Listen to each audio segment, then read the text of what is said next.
Oi, gente, eu sou a Joyce, a criadora desse podcast e também criadora dos textos do nosso site, do blog, do wixautoajuda.wixsite.com.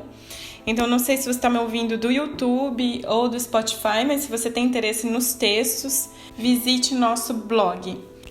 O tema que eu escolhi para o capítulo de hoje, que me tocou bastante nessa semana, é como eu passei de uma vida de rancor a uma vida de gratidão. Eu escolhi esse tema porque eu vivi algumas situações onde eu guardei o rancor e eu gosto muito de discutir com as pessoas esse assunto, porque eu acho que é muito útil. Eu acho que todos nós passamos por situações na vida com que a gente se decepciona com pessoas, com que a gente é confrontado ao sentimento negativo, ao sentimento de rancor por alguém.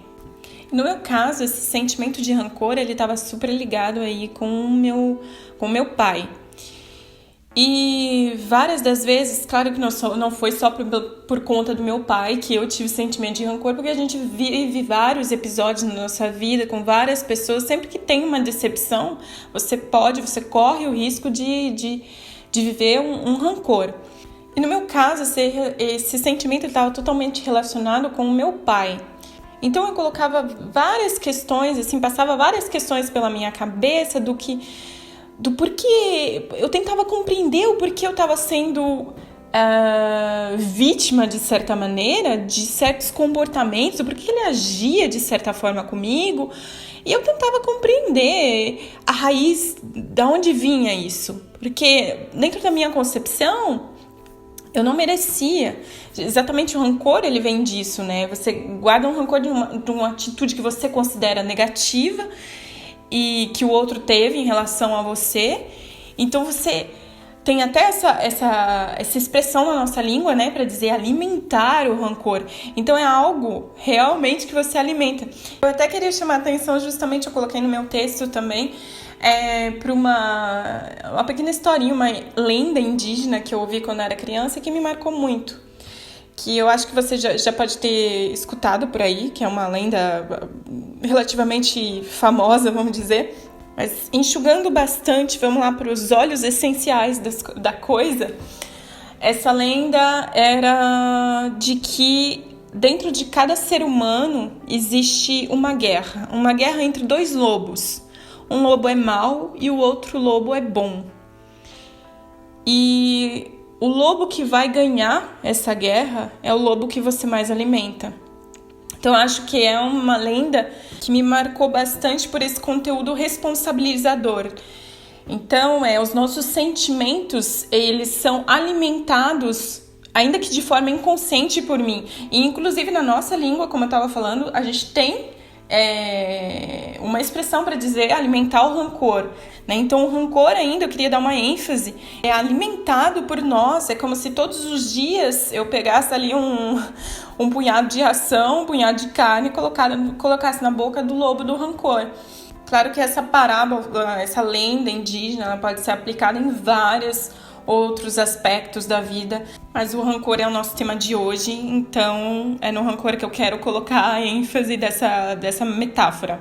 Então, só para compreender minha relação com meu pai, minha relação de rancor, por muito tempo eu detestei o meu pai, por muito tempo eu coloquei a culpa nele de todas as desgraças, as dificuldades que eu vivi na minha vida. Todas as marcas, como uma família desequilibrada, deixou em mim, por exemplo, a falta de autoconfiança, o fato de que eu levei muito tempo para ter um amor próprio, porque de alguma forma eu me detestava, porque eu não entendia como criança. Hoje, olhando para trás, eu entendo que como criança eu queria o amor, eu queria cativar, eu queria de todas as formas e de fato a criança, ela sempre pega a culpa pra ela. Tem alguma coisa errada comigo, é por isso que ele me ama, é por isso que ele não me quer por perto. Então eu sempre pegava tudo isso, colocava nas minhas costas, e quando eu fui amadurecendo, eu tirei das minhas costas, me coloquei no lugar de vítima, que é um lugar muito confortável, e eu colocava o meu pai como um algoz, como um vilão da história.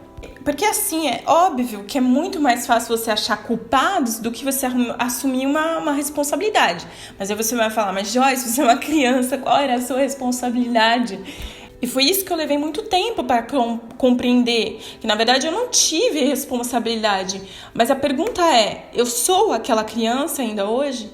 Será que eu, como mulher que eu sou hoje, eu não posso olhar para trás e ver que a minha cabeça de criança e a minha cabeça de mulher, elas são totalmente diferentes, que hoje eu tenho muito mais informação, muito mais capacidade de análise eu não queria usar a palavra julgar, mas para tentar compreender todo o universo que eu vivi, todas as situações que eu vivi, que eu era exposta com meu pai, para entender essa relação que a gente tinha. E aí é que eu trago para você mais uma metáfora dentro do meu texto, que é a metáfora do dado. Um dado qualquer, sabe? Um dado de tabuleiro, de jogo de azar, essas coisas. Então, um dado. Se você colocar esse dado na sua mão, você vai perceber que sempre tem 3 faces do dado, das quais você vai poder ver.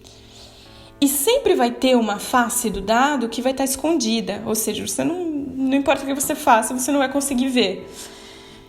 Então, essa metáfora é para explicar justamente que a gente nunca tem a real percepção das coisas, porque a gente não é onipresente, a gente não é onipotente e a gente não é onisciente, simplesmente. E o que representa para mim uma coisa, para o outro representa outra coisa. Essa é a diferença de visões de mundo. E as visões de mundos, elas estão em camadas, vamos dizer assim, muito profundas de cada ser humano. Por isso que cada ser humano tem a visão de mundo, porque é de acordo com as crenças, os traumas, os aprendizados, os valores. Então, tudo isso aí, um dia a gente vai falar mais pra frente, mas por enquanto isso é só para dar uma pincelada rápida mesmo, para estar podendo tratar desse assunto com mais profundidade. Então, assim, depois de te explicar tudo isso, na verdade, eu percebi que eu tentava entender o meu pai com as minhas razões. É como você pegar, sabe aquele joguinho de criança que você fica encaixando o círculo no círculo, o quadrado no quadrado, o triângulo no triângulo? Eu simplesmente pegava o meu pai, que vamos dizer assim, era um círculo, eu forçava ele no meu quadrado e não passava, né? Óbvio que não passava, porque o meu pai ele não tem as mesmas razões que eu tenho. Claro que existem valores intrínsecos na sociedade que dizem, que regem o que é certo e o que é errado. Tem muita gente que pode dizer assim, alegar que não sabe o que é o certo e o que é errado, mas todos nós sabemos, porque nós temos alguns valores intrínsecos já na sociedade, na cultura. Então, levando tudo isso em conta, agora eu vi que a raiz do problema era uma mais profunda. Eu entendi que simplesmente as pessoas, elas são como elas são, por razões que eu desconheço, que é essa face do dado que eu não vejo. E eu comecei a perceber que, na verdade, eu queria mudar as pessoas para escolher a forma que eu queria receber o amor delas. E eu simplesmente não aceitava o fato por que tudo não está sempre ao meu favor? Por que as pessoas não agem como eu quero? Principalmente ligado ao meu pai, né? Então, assim, por que meu pai não agiu de certa forma? Por que ele não era assim? Por que ele não fazia assado? E eu comecei a dizer que isso estava um pouco ligado com o meu ego também. Porque eu estava querendo, de certa forma, mudá-lo. E eu comecei a perceber que, na verdade, meu pai, ele é o que ele é. E ele só vai mudar se ele decidir que ele quer mudar. Então, a realidade não adianta eu ficar quebrando a minha cabeça e falando, nossa, mas eu não aceito, ele tinha que ser assim, ele tinha que ser assado, espernear. Nada vai mudar. Ele é o que ele é. E eu comecei a me perguntar justamente sobre esse amor que eu dizia ter pelo meu pai. E justamente eu disse, mas o que é o amor? Será que o amor ele tenta mudar? Será que o amor ele esperneia desse jeito? E na verdade eu fui ver que o amor ele é incondicional, né? Ou seja, ele tá numa base, a base dele é construída na aceitação. Você é o que você é, mas eu vou te amar. E não na imposição de algo, não no tentar mudar. Não tentar convencer que do meu jeito é o melhor. As pessoas, elas precisam aprender por elas mesmas e mudarem por elas mesmas.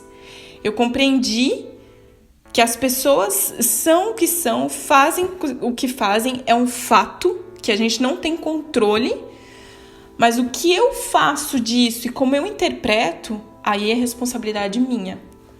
E essa nova maneira de encarar meu passado me ajudou não só a perdoar o meu pai, mas a ser grata a ele, pois eu pude perceber que mesmo da forma inversa, ele me ensinou o caminho a seguir.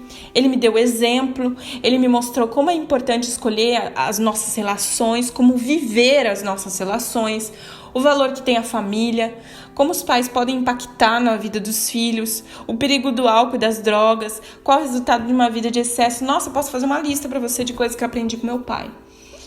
Eu poderia escolher ver o meu pai de uma outra forma, de voltar lá, me colocar na posição de vítima, falar que ele é o vilão. Nossa, boa, muito confortável. Mas eu escolhi ver meu pai como um instrumento da vida para me ensinar grandes valores. Eu escolhi tentar olhar a face obscura do dado, mergulhar no passado do meu pai e ver que para ele também não foi fácil. Que ele também viveu umas coisas muito cabeludas. E isso, sobretudo, não serve para ele como desculpa. Mas isso me permitiu compreender que ele não curou as feridas dele.